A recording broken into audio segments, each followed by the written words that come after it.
नमस्कार, आप देख रहे हैं द बिहार टॉप। मैं हूं आदेशपुरी। बीपीएससी के द्वारा कल एक नोटिस जारी किया गया और ये नोटिस जो है वो लैंग्वेज पेपर से संबंधित है।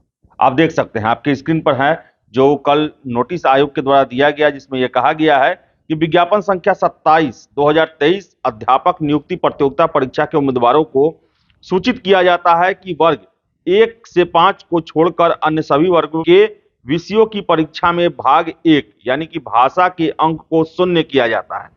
केवल वर्ग 1 से 5 के भाषा के प्राप्तांक को मेधा सूची तैयार करने में प्रयोग किया जाए। जो कंपलसरी है लैंग्वेज का पेपर, केवल 1 से 5 के लिए उसका मेरिट लिस्ट में प्रयोग किया जाएगा। बाकी जो है 6 से 8 हुए, 9 से 10 वर्ग, 11-12 वर्ग के लिए ये जो है इसके मार्क्स को 0 कर दिया गया है। यानी कि इसके अंक जो हैं आपके कुल मेरिट लिस्ट में, जो मेरिट लिस्ट बनाने में यूज होता है, उसमें उपयोग नहीं होगा।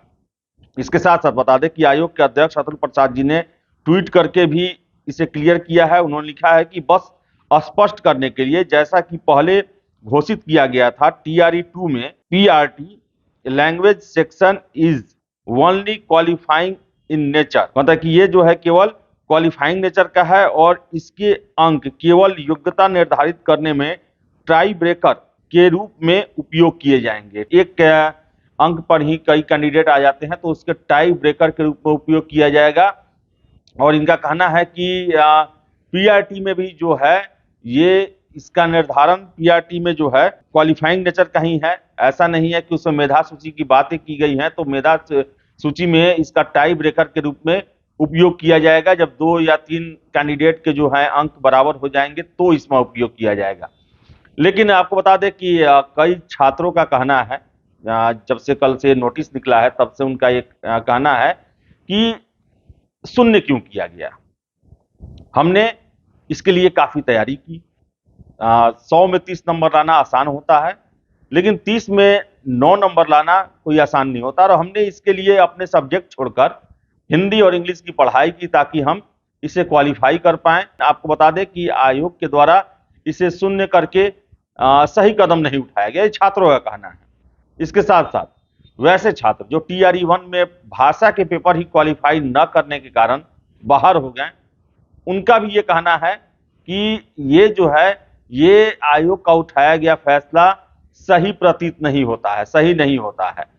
तो कहें तो आपको हम छात्रों के बीच में इसको लेकर जो है वो ये नियम को पसंद नहीं कर रहे हैं। और इसके साथ साथ छात्र ही कह रहे हैं कि एग्जामिनेशन प्रोसेस के बीच में परफेक्शन IAS सिविल सेवा BPSC UPSC परीक्षा के लिए एकमात्र समर्पित और रिजल्ट ओरिएंटेड संस्थान, बेहतर सफलता के लिए केंद्रित। Perfection IAS foundation course Hindi और इंग्लिश माध्यम में विश्वसनीय गाइडेंस के साथ सुनिश्चित की जाती है। 64वीं, 65वीं, 66वीं BPSC परीक्षाओं में सबसे ज्यादा 107, 69, 131 क्रमशः रिजल्ट देने वाली संस्थान perfection IAS, Kumar tower, boring road, Patna.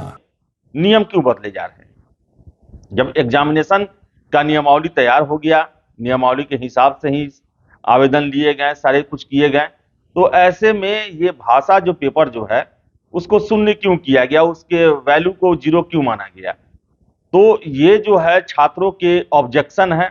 उनका कहना है कि जो ये किया गया है कि जो भाषा के पेपर हैं उसे शून्य कर दिया गया है। और इसके पीछे छात्रों का जो तर्क है, उनका कहना है कि ये शायद इसलिए किया जा रहा है कि परीक्षा के दौरान उर्दू और बांग्ला के पेपर नहीं पहुंच पाए थे और उसी को बैलेंस करने के लिए ये सब किया जा रहा है। जबकि छात्र ही कह रहे हैं कि अगर ऐसा था तो उनकी दोबारा परीक्षा ले ली जाती।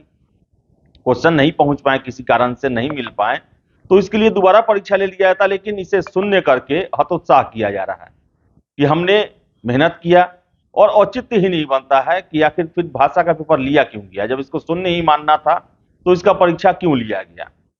तो क्या कारण है ये तो आयोग ही जानते हैं। लेकिन बता दें हम कि छात्रों में जो है इसको लेकर नाराजगी है और उनका कहना है कि वैसे कैंडिडेट जो कि TRE 1 में इसी के कारण परीक्षा से बाहर हो गए, उनके साथ भी अन्याय हो रहा है। तो आपको बता दें कि आयोग के द्वारा नोटिस जारी किया गया है और आयोग के अध्यक्ष अतुल प्रसाद जी के ट्वीट द्वारा भी ट्वीट करके इस पर स्पष्टता दी गई है। लेकिन छात्रों की अपना जो है वक्तव्य है और उनका कहना है कि ये फैसला सही नहीं है। तो फिलहाल इस वीडियो में इतना ही। वीडियो पसंद आया लाइक शेयर करें, हमारे चैनल द बिहार टॉप को सब्सक्राइब जरूर कर लें। धन्यवाद।